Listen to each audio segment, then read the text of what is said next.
மிஷினரிகள் மட்டும் இல்லாட்டினா இந்தியா இடுகாடாக, அதாவது சுடுகாடாக இருந்திருக்கும் அப்படின்னு கூறியவர் தந்தை பெரியார். ஏன்னா இந்தியாவுல மிஷினரிகள் சாதிச்சது ஏதோ கொஞ்சம் நஞ்சம் கிடையாதுங்க, அது எக்கச்சக்கமான சாதனைகள் இருக்குதுங்க. பென்னி குயிக் அப்படின்ற மிஷினரி முல்லை பெரியார் அணைய கட்டினாருங்க. சிடி ஸ்டட் போன்ற மிஷினரிகள் தேயிலை செடிகளை கொண்டு வந்து தேயிலை தோட்டங்களை உருவாக்குனாங்க. மிஷினரி கிரகாம் ஸ்டைன்ஸ் யாருமே தொடாத குஷ்டரோகிகளை தொட்டு பராமரிச்சாருங்க. Robert de Nobili, Veeramamunivar, Peter Percival, collector Ellis Durai, G U. Pope Iyer, Johann Philipp, Ziegenbalg இவங்க எல்லாம் தமிழ் மொழியோட பாதுகாப்புக்காகவும் அதனோட பெருமையை உலகறிய செய்யவும் அரும்பாடுபட்டு இருக்கிறாங்க. மிஷினரி ராணியஸ் சிறை கைதிகளுக்குன்னு நல்வாழ்க்கைய உருவாக்குனாருங்க. 100க்கும் மேற்பட்ட பள்ளிக்கூடங்களை தென்னாட்டுல உருவாக்குனாருங்க.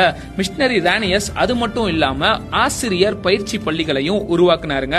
மிஷினரி ரிங்கல் தோப்பே பெண்கள் மாராப்பு சேலை அணிய இருந்த தடைய நீக்கிறதுக்காக அரும்பாடு பட்டாருங்க. தாழ்த்தப்பட்ட மக்கள் உயர வழிவகை செய்தாருங்க மிஷினரி ரிங்கல் தோப்பே. அடுத்ததா மிஷினரி வில்லியம் கேரி சதி என்னும் உடன்கட்டை ஏறும் கொடிய பழக்கத்தை ஒழிக்க பாடுபட்டாருங்க.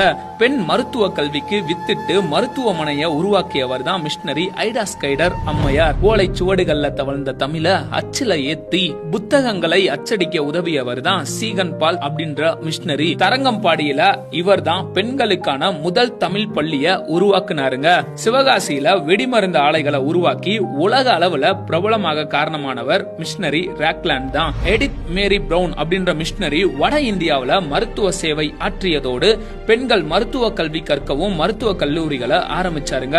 பிரான்சிஸ் சேவியர் ஐயா கடற்கரை ஓரங்கள்ல சென்று மீனவ மக்கள் நல்வாழ்வுக்குன்னு பாடுபட்டாருங்க. ஏமி கர்மைக்கல் அப்படின்ற மிஷினரி சிறு வயதிலேயே பெண் பிள்ளைங்களை இந்து கோயில்கள்ல தேவதாசி அப்படின்ற இழிவான பணிக்கு கொண்டு சென்று விடுகிற மூட பழக்கத்தை எதிர்த்து அதை தடை செய்ய அரும்பாடுபட்டாருங்க. பெண் பிள்ளைங்களை எடுத்து வளர்த்தாருங்க. அநாத பிள்ளைங்களுக்கு அடைக்கலம் தந்து ஆதரிச்சாருங்க. லண்டன் மிஷன் சொசைட்டி மூலம் கொண்டு வரப்பட்ட உருளைக்கிழங்கு, முட்டைக்கோசு, கேரட் இதெல்லாமே நீலகிரி பகுதியில விளைவிக்கப்பட்டன. விவசாயம் அங்க செழிச்சுச்சுங்க. மக்களோட வாழ்வாதாரமும் அதனோட சேர்ந்து உயர்ந்துச்சுங்க. ஈவ்லின் பிராண்ட் அம்மையார் அப்படின்ற மிஷினரி மூலமாக சேலம் கொல்லிமலை பகுதியில் இருக்கிற ஆதிவாசி மக்கள் நல்வாழ்வு அடைஞ்சாங்க. ரச்சன்ய சேனை அதாவது சால்வேஷன் ஆர்மி அப்படின்ற மிஷினரி ஊழியங்கள் மூலமாக ஏழை மக்களுக்கு உணவும் உடையும் கிடைச்சிச்சுங்க. ஜான் டி பிரிட்டோ அப்படின்ற மிஷினரியோட கடுமையான மிஷினரி பணியின் மூலமாக ராமநாதபுரத்துல திருட்டு தொழில குலத்தொழிலாக செய்கிற மக்கள் எத்தனையோ பேரு நல்ல பாதையில கடந்து வந்தாங்க.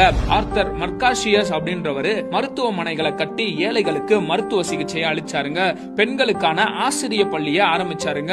விதவை பெண்களின் மறுமலர்ச்சிக்காக போராடினாருங்க. இது மட்டும் இல்லாம நம்ம எல்லாருக்குமே தெரிஞ்ச அன்னை தெரசா அன்பின் பணியாளர் சபை ஒன்றை நிறுவி குழந்தைகள், பெண்கள், அனாதைகள், நோயாளிகள், முதியோர்கள், சமுதாயத்துல பின்தங்கி இருக்கிறவர்களுக்கு ஆதரவு கொடுத்தாருங்க. இன்னும் கொடுத்து கொண்டேதான் இருக்கிறாருங்க. மிஷினரிகள் வந்ததாலதான் ஆங்கில கல்வி நிறுவனங்கள் உருவாச்சு. விஞ்ஞான கருவிகளும் தொலைத்தொடர்பு கருவிகளும் நவீன வாகனங்களும் மருத்துவ உபகரணங்களும் எல்லாவற்றிற்கும் மேலாக ஒழுக்கமும் நாகரிகமும் உயர்கல்வியும் கிடைச்சிச்சுங்க. கொடுக்கப்பட்ட மக்களுக்கு கல்வி கிடைக்க முக்கியமான காரணம் கிறிஸ்தவ மிஷினரிகள் தான். கொடுக்கப்பட்ட மக்களுக்கு பஞ்சமி நலம் கிடைக்க காரணமானவங்க இந்த கிறிஸ்தவ மிஷினரிகள் தான். இன்னைக்கும் பட்டியலினத்தவர் அப்படின்னு அழைக்கப்படுகிற சமுதாயத்தால ஒடுக்கப்பட்ட ஒருத்தவங்க மேல் சாதி பிராமணனோட சரிக்கு சமமா உட்கார வச்சதுக்கு காரணம் யாரு? கிறிஸ்தவ மிஷினரிகள். பெண்கள் மார்பை மறைக்க வரி கட்டணும், அதை எதிர்த்து ஒழிக்க பாடுபட்டது யாரு? கிறிஸ்தவ மிஷினரிகள். பெண் குழந்தைங்க தேவதாசியா பிராமணர்களுக்கும் மேல் சாதி காரணங்களுக்கும் உடல் மூலமா சேவை செய்யணும், நடனம் மூலமா உற்சாகப்படுத்தணும்,